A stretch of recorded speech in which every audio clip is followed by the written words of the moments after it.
امروز رئیس مجلس ملی مجلس عالی جمهوری تاجیکستان رئیس شهر دوشنبه محترم رستم امامعلی با سفر کاری جهت اشتراک در فروم سیوم بین پارلمانتی کشورهای آسیای مرکزی به شهر بیشکک جمهوری قرقیزستان تشریف آوردند. در فرودگاه بین المللی مناس شهر بیشکک رئیس مجلس ملی مجلس عالی جمهوری تاجیکستان رئیس شهر دوشنبه محترم رستم امامعلی را معاون رئیس ژاگارگو کنش جمهوری قرقیزستان، سفیر فوق‌العاده و مختار جمهوری تاجیکستان در جمهوری قرقیزستان و دیگر شخصان رسمی صمیمی استقبال گرفتند.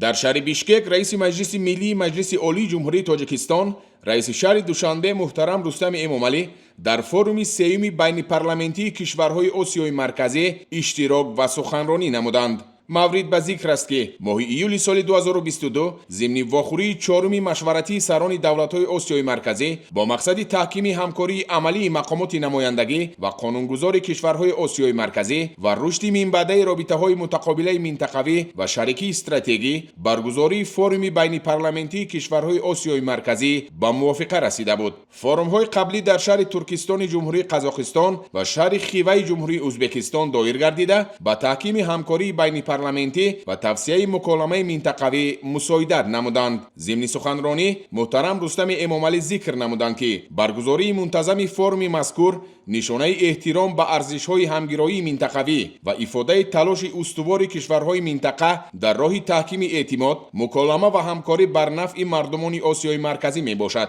با قناعتمندی ذکر گردید که منطقه آسیای مرکزی به شرافت سعی و تلاش‌های سازنده و سیاست پیگیرانه و باثبات سران دولت‌های آن امروز تدریجاً به منطقه همکاری برای جانب‌ها سودمند تبدیل می‌یابد.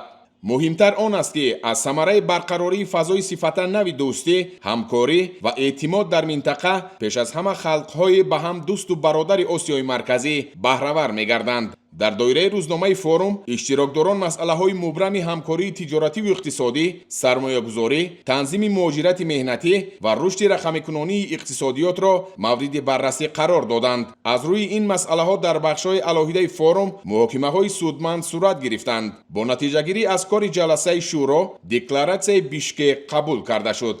در حاشیه فروم سیوم بین پارلمانتی کشورهای آسیای مرکزی در شهر بیشکک رئیس مجلس ملی مجلس عالی جمهوری تاجیکستان رئیس شهر دوشنبه محترم رستم امامعلی با رئیس سنات عالی مجلس جمهوری ازبکستان تنزیلا نربای و ملاقات نمودند. ضمن صحبت جانب‌ها از روند همکاری سودمند بین مجلس ملی مجلس عالی جمهوری تاجیکستان و سنات عالی مجلس جمهوری ازبکستان از جمله در چارچوب سازمان‌های منطقوی اظهار قناعتمندی نمودند. بر رشد همکاری متقابلا سودمند دو دولت در بخش‌های سیاسی، تجارتی و اقتصادی، فرهنگی و بشردوستی توجه ظاهر کرده شد. همچنین جانب‌ها عاید به مسئله‌های روزنامه بین المللی تبادل افکار نمودند. خود همین روز رئیس مجلس ملی مجلس عالی جمهوری تاجیکستان رئیس شهر دوشنبه محترم رستم امامعلی پس از انجام سفر کاری در شهر بیشکک جمهوری قرقیزستان و اشتراک در کار فروم نوبتی بین پارلمانتی کشورهای آسیای مرکزی به وطن برگشتند.